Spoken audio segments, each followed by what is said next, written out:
Welcome to Self-Publishing with Ally, proudly sponsored by Book Vault. Sell high-quality print-on-demand books directly to readers worldwide and earn maximum royalties selling directly. Automate fulfillment and create stunning special editions with Book Vault Bespoke. Visit bookvault.app today for an instant quote. Our self-publishing news stream is sponsored by book cover design company Mibble Art. They offer unlimited revisions, take no deposit to start work, and you pay only when you love the final result. Get a book cover that will become your #1 marketing tool. And now, here's your host for Self-Publishing with Ally, Dan Holloway.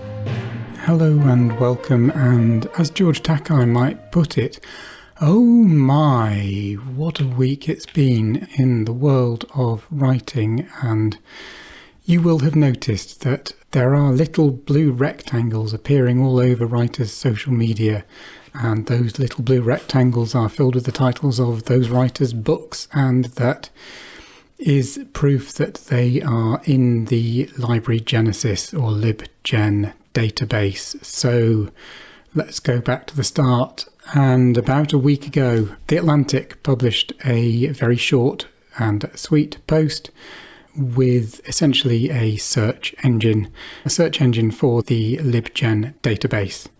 Library Genesis, or LibGen as it has become known, is a repository of links to books that have not always been obtained in accordance with the wishes of the owners of the copyright of those books, or as some of the internal people in Meta's court-exposed documents put it, it's piracy. It's a repository of links to pirated books. And it has been in the news because, as we found out in January, Meta approved the use of LibGen for training its Llama AI model. As I reported back then, there was a suggestion by senior members of the team at Llama, why don't we use the Library Genesis database? There was pushback from the team who said, hang on a minute, these things are pirated. The thing was escalated up, and it seems that it was escalated up to the very highest levels of Meta, and at that point, the very highest levels of Meta, which seemed to be someone whose initials in the correspondence were MZ, approved the use of the LibGen database for training Meta's Llama AI. So that's the context. So therefore, as people have been saying, if your book appears on the database or the database search engine that has been shared by The Atlantic, the chances are it may have been used to train Meta's AI, and authors are not happy. Needless to say, people have been sharing lists of their books. I've had a look at mine. There are, interestingly, 2 of my titles. They're not necessarily the 2 I'm proudest of, but they're the 2 that probably make for really interesting training for an AI model. Probably the 2 most boring, prosaic of my titles, which is probably fitting for a boring and prosaic generative AI engine. Everyone is, as I say, very unhappy about this. Ally's fabulous Orna has made a statement. You can link to that, read that over on the Ally website, and is basically, not very happy likewise, because this isn't, as she points out, about whether or not you approve of AI. It's not about whether or not you use generative AI. It's about transparency. It's about fairness. It's about basically not stealing stuff and doing things in a way that recognises rights holders at every turn. It's definitely a watch this space thing. There will be a link. There is a formal complaint letter that the Authors Guild of America have posted that you can download and use if your titles have been found there. That is where we are with that. It is clearly going to run and run. You will see blue rectangles all over your social media for a little while to come. We will find out in the coming weeks whether, as a result of the lawsuit or this current outrage, there is likelihood of any compensation for those authors who are affected. And obviously, any news, I will keep you updated. Another news story that's not necessarily fabulous relates to Unbound. Unbound, you may remember, came into business more than a decade ago. It's a crowdsourcing platform for books. It's not quite a crowdfunding, I should say, platform for books. It's not quite that because there is an element of gatekeeping, but basically you pitch your idea, and if you find enough backing, then Unbound will turn it into a beautifully produced print run.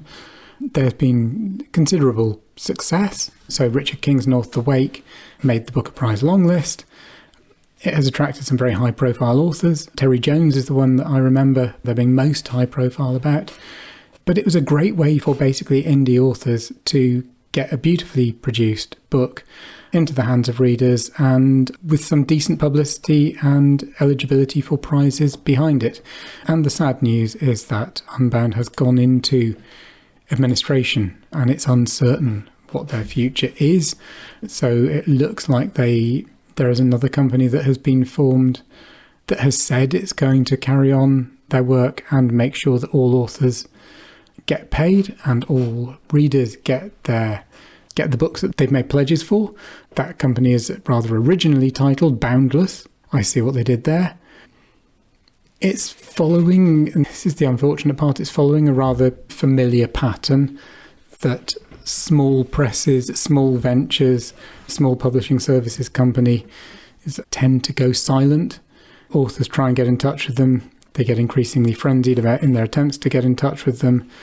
Sometimes there are generic, we're handling it emails. By and large, there is radio silence. And then eventually, several months down the line, we hear that they have gone into administration or they have gone just straightforwardly out of business. Websites closed down, nothing to be seen. Authors are left whistling in the wind. It's a really unfortunate, as I say, it has become a pattern. I've seen it happen a lot. I've seen a lot of my author friends fall foul of this.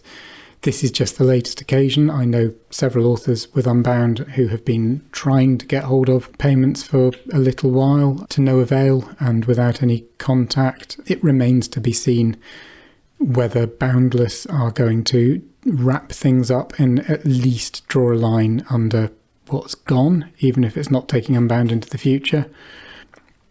I hope that happens. It's an interesting, or it's a rather sorry end to an interesting business model. Undoubtedly, some of it will be to do with the popularity of Kickstarter. So when Unbound got underway, Kickstarter wasn't really a thing for books in the way that it is now. I think people now realise if you've got enough of a fan base to generate this kind of money, then they would go to Kickstarter because Kickstarter gives you the freedom to produce the kind of book, exactly the kind of thing you want. So on the one hand, you lose out on the expertise and the good cookie cutter elements of Unbound. On the other hand, you are not getting a cookie cutter experience, and that means you can customize things more for your readers. So I can see why maybe the model isn't really likely to carry on much into the future, but nonetheless, a sad end. But I won't end on a sad end. There is a couple of little pieces of good news. I would say green shoots, but why not call them blue shoots? Because the main positive story is around Blue Sky, and Blue Sky have made it easier for you to track links from their site that are incoming to your website. So the go.bluesky.app is a way of getting some really good analytics information. So Blue Sky have really doubled down on making themselves the platform that doesn't punish people who share links, which means people can share links to your book, they can share links to your website, you can even share your own links, and their algorithm won't relegate them in favour of links that bring them ad revenue, at least not for now, which makes them a very attractive option. But obviously it's only an attractive option if you know whether it's actually driving traffic, and this will, it seems, give you really good ways of seeing whether you are getting your traffic through Blue Sky or not. And I'm sure they're hoping this will be a virtuous circle that will encourage content creators and publishers to see Blue Sky as a go-to place for talking about their work. So there we are. We will end on some blue shoots to match the blue sky out of the window here in Oxford. How appropriate is that? And I will see you all very shortly. And in the meantime, have a lovely week and weekend, and happy self-publishing. You've been listening to Self-Publishing with Ally, proudly sponsored by BookVault. Sell high-quality print-on-demand books directly to readers worldwide and earn maximum royalties selling directly. Automate fulfillment and create stunning special editions with BookVault Bespoke. Visit bookvault.app today for an instant quote. Our self-publishing news stream is sponsored by book cover company Mibble Art. They offer unlimited revisions, take no deposit to start work, and you pay only when you love the final result. Get a book cover that will become your #1 marketing tool. And if you haven't already, we invite you to join our association and become a self-publishing ally. You can do that at allianceindependentauthors.org.